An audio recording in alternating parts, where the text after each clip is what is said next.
Hi, let me talk to you a little bit about the different types of studies we do.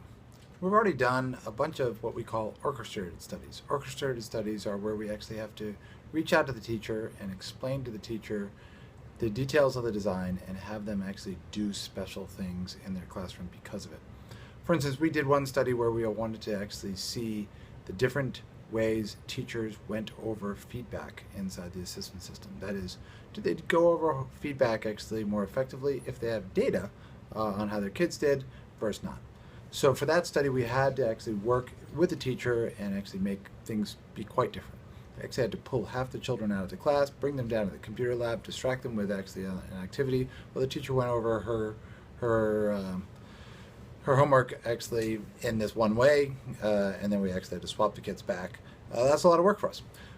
A different type of study that is not orchestrated is something that actually is put into the assessment certified problem sets. There's two types of content in the assessment certified problem sets for this purpose. One we'll call the skill builders, and the other we'll call static problem sets.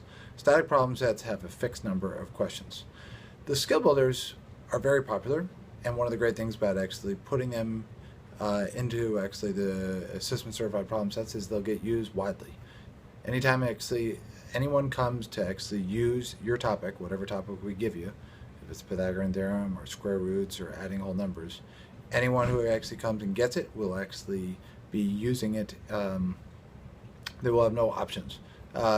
Strictly speaking, they can come and actually edit it and actually get rid of your experiment, but then they haven't destroyed your experiment, they just made a copy and then destroyed it. But teachers really don't care so much about actually the different types of feedback that we give kids. They're willing to trust us to actually figure out what are good ways of actually comparing different types of feedback. So, for instance, I was just working with one actually university that wanted to actually give 4 different skill builders, and they wanted everyone, and there's 2 conditions. They wanted everyone to either get all of condition A and everyone else get all of condition B.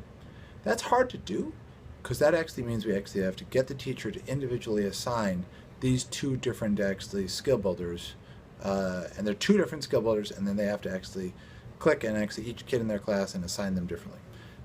That's more work, and unless there's a really good reason to do so, we would prefer not to do so because it's a lot more stuff we have to explain to teachers or do for them. To the degree that you're actually the experiment you actually make is a skill builder, it also comes with the lovely benefit of being able to actually have an automatic reassessment and retention test actually a week later, operating as your FAR transfer. I shouldn't say FAR transfer because the questions are the exact same type. I should say actually a retention test.